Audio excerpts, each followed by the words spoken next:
Hola, bienvenidos a esta nueva clase de su curso CCNA. En esta clase vamos a hablar acerca de los principios de switching. Hasta el momento pues hemos hablado acerca de redes LAN, de Ethernet, de capa 1, de capa 2, pero no hemos aprendido cuál es la lógica del switching y ya necesitamos comenzar a experimentar en nuestros dispositivos para poder ver en acción esta tecnología de capa 2. Mencionamos que cuando compramos un switch, por ejemplo de la serie Catalyst, este ya viene listo para usar, así que simplemente podemos sacarlo de nuestra caja, colocarlo en nuestro rack, conectar las computadoras y estas ya deben de tener la capacidad de poderse comunicar entre ellas, ya que viene con el forwarding de frames activado por defecto. Es decir, va a estar operando como un dispositivo de capa número 2. Así que nosotros podemos integrar esos switches en nuestra red LAN. Así que ven que por acá tenemos todos estos dispositivos que son switches y también tenemos toda la zona del data center donde tenemos una múltiple cantidad de switches. Todos esos switches pues pueden estar operando en capa 2 y algunos pueden estar operando en capa 3. Y esto es a lo que se conoce como multi-layer switch. Solo que en esta sección nos vamos a enfocar en sí en la tecnología de capa 2, es decir, nos vamos a enfocar en la red LAN. Ven que aquí tenemos un switch que tiene conexiones hacia dispositivos finales. Si esta PC quiere comunicarse con una PC que se encuentra acá abajo, debe de pasar ese tráfico a través de estos switches que están en su camino. Ahora, ¿cómo se da ese reenvío de frames a nivel de la capa 2? Eso es lo que precisamente vamos a aprender en esta clase. Para poder comprender la lógica del switching, vamos a hablar un poco acerca de cómo ha ido evolucionando esta tecnología a nivel de la capa de acceso. Así que hace mucho tiempo iniciamos con un dispositivo que se denomina hub. Este dispositivo se considera un dispositivo de capa 1, es decir, de la capa física.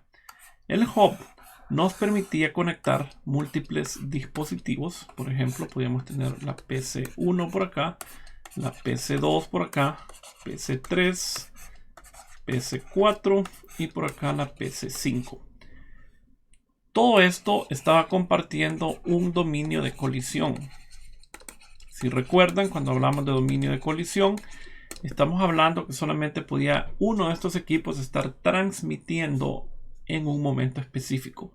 No podían haber varios equipos transmitiendo y además un equipo no podía estar transmitiendo y recibiendo simultáneamente. Así que esto hace que este tipo de dispositivos nos ofrezcan una conexión half duplex. Además, si la PC1 enviaba un frame que iba dirigido hacia la PC número 4, ese frame iba a ser reenviado a todos los dispositivos que se encuentran conectados al hub. Así que esto no es inteligente y a medida iba creciendo el tamaño de una red, pues iba haciéndose una inundación innecesaria de frames, ya que cada vez que un dispositivo necesitaba comunicarse con otro, pues tenía que enviarse ese frame a todos los lugares. Así que posteriormente, para tratar de mitigar un poco este problema, surgió otro dispositivo que se denomina bridge. Este sí es considerado un dispositivo de capa número 2. Y básicamente con un bridge la idea era que nosotros segmentamos este dominio de colisión en dos. Así que ven, tenemos el bridge y acá teníamos el puerto número 1, aquí teníamos el puerto número 2. Entonces acá podíamos tener, por ejemplo, un hub que iba a tener conectados una cantidad de equipos y aquí íbamos a tener otro hub donde íbamos a tener conectados otros equipos. De esta forma teníamos un dominio de colisión y por aquí teníamos otro dominio de colisión. Todo esto era un solo dominio de broadcast. Así que ven que el bridge estaba ayudando, pero presentaba algún tipo de dificultades. Número 1, el número de puertos. Ustedes ven que aquí únicamente tenemos 2 puertos. Además, otra desventaja que tiene es que el bridge se está realizando a nivel de software. Así que aquí había un poco de inteligencia, se analizaba la dirección MAC del dispositivo y eso se asociaba con el puerto en que está conectado Y de esa manera, a nivel de CPU, usando el CPU, este dispositivo podía elegir por qué puerto iba a enviar ese frame. Así que este es el bridge. Así que el bridge es una evolución que se obtuvo después del hop, donde ya se trabaja a nivel de capa 2 y ya se comienza a segmentar estos dominios de colisión. No obstante, posteriormente tenemos lo que se conoce como un switch. Así que el switch también es un dispositivo de capa número 2 y puede considerarse como un bridge con más puertos. Además, el switch realiza ese forwarding a nivel de hardware y para eso utiliza lo que se conoce como ASIC. ASIC significa Application Specific Integrated Circuit. Así que cuando ya hablamos de un switch, estamos hablando de un dispositivo que puede tener una gran cantidad de puertos. Ustedes ya han visto algunas fotos de switches que hemos mostrado aquí en el curso y tenemos una gran cantidad de puertos en los mismos. El switch, tal como mencioné, nos va a brindar las ventajas que nos trajo el bridge, pero en mucha mayor escala, ya que vamos a estar realizando todo el reenvío de frames a nivel de hardware y para eso se cuenta con un chip especializado en este dispositivo que se va a encargar de realizar ese proceso a nivel de hardware. Es decir, automáticamente cuando un frame entra a uno de estos puertos, el switch ya sabrá qué hacer, ya que previamente va a tener información precargada sobre este chip que se denomina ASIC. Así que es una diferencia muy grande en cuanto a velocidad cuando hablamos de un switch y cuando hablamos de un bridge. No obstante, en términos prácticos, muchas veces cuando estamos en producción, utilizamos los términos bridge y switch de forma intercambiable. Pero ahora ustedes ya saben la diferencia. Un bridge es un equipo que realiza ese forwarding a nivel de software utilizando el CPU, mientras que un switch es un equipo que va a realizar el forwarding a nivel de hardware utilizando lo que se conoce como ASIC y contará con muchos más puertos que un bridge. Así que esta es la diferencia entre hub, entre bridge y entre switch. Pero ahora, si nosotros tenemos en uno de estos puertos una PC, por ejemplo, y tenemos en otro de estos puertos una segunda PC, ¿cómo hace el switch para poder enviar estos frames? ¿Cuál es la lógica de switching que hay detrás? Pues para eso debemos de comprender exactamente cuál es la función que tiene un switch en nuestra red. Y la función específica que tiene es simplemente reenviar frames Ethernet. Así que eso enmarca todo el trabajo que tiene un switch en nuestra red. Enviar frames Ethernet ¿a quién? A una dirección MAC destino. Así que nótese que un switch va a trabajar con una dirección de capa 2. Es decir, al switch no le interesa las direcciones IP, ya que todo el reenvío de frames lo va a hacer basado en la dirección MAC destino. El switch en general va a tomar decisiones y esas decisiones serán si va a reenviar un frame que está recibiendo por uno de esos puertos o si va a descartar o ignorar ese frame. Y para eso realiza tres actividades que ustedes las pueden ver aquí en su pantalla en este momento. La primera, y muy importante que comprendan todo esto, es que para reenviar los frames, esto se va a hacer basado en la dirección MAC destino. Así que esto es muy importante. Si un switch va a enviar un frame, lo va a hacer considerando únicamente la MAC destino. No le interesa la MAC origen. Segunda actividad. El switch va a ir construyendo una tabla que se denomina tabla de switching o tabla de MACs, en donde va a ir relacionando el puerto con una dirección MAC del equipo que se encuentra conectado en ese puerto. Ahí puede haber una sola dirección MAC asociada a un puerto, pueden haber varias direcciones MAC asociadas a un puerto. Veremos esto en un laboratorio en esta clase. Ese proceso de ir aprendiendo cuáles son las Macs que están conectadas en cada puerto lo hace basado en la Mac origen. Así que ya veremos en detalle a qué me refiero con esto.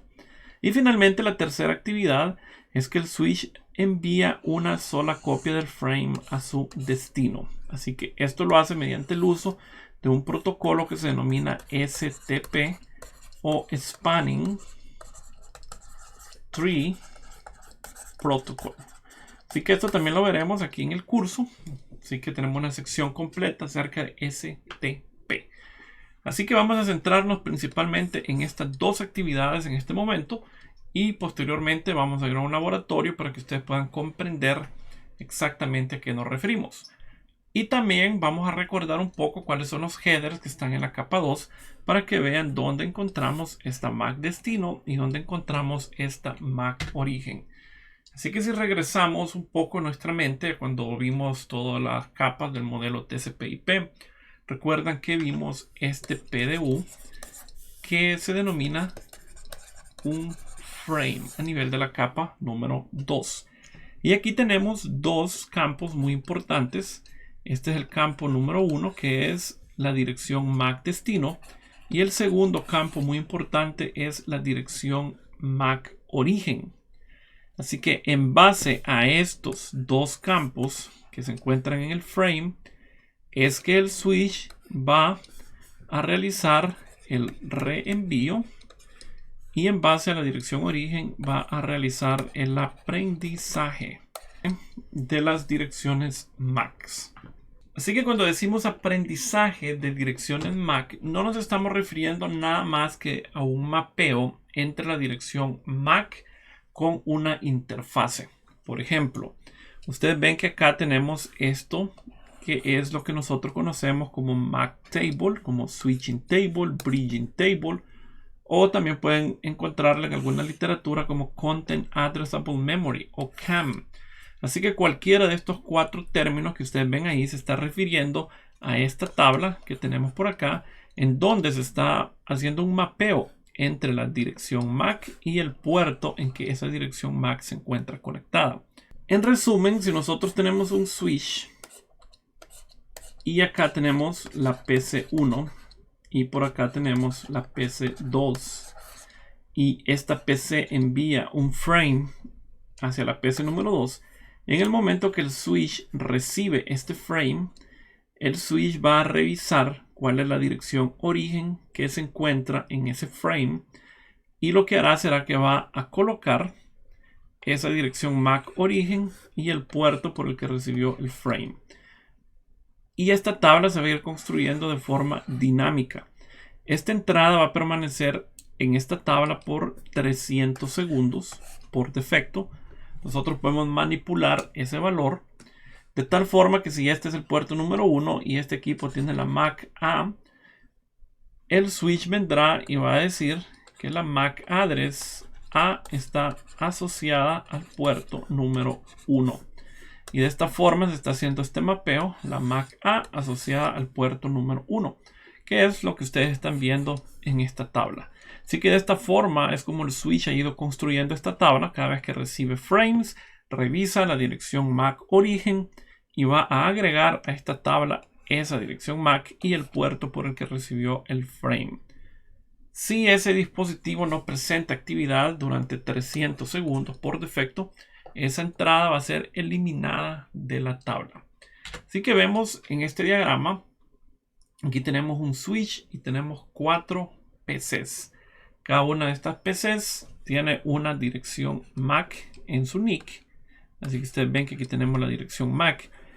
Esta PC número 2 envía un frame dirigido hacia esta dirección MAC, que si ustedes ven corresponde a la dirección MAC de la PC número 5 que tenemos en la parte inferior derecha.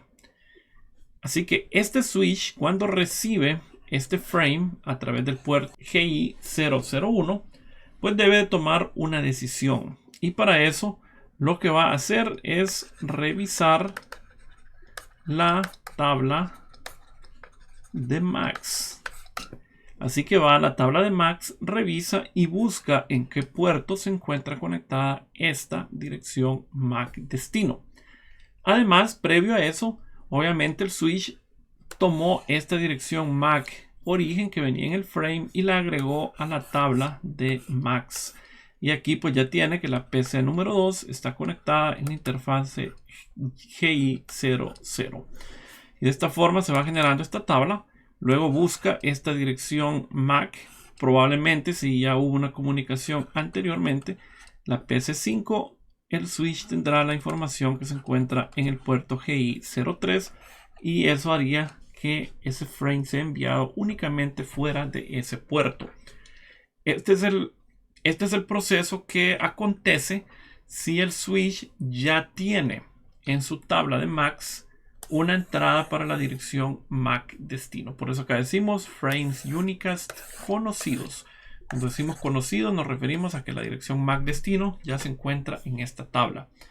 Así que por ejemplo, si todos estos equipos ya han sido previamente registrados en la tabla de MACs, tal como ven aquí en la derecha, ustedes ven que la MAC destino es esta dirección MAC.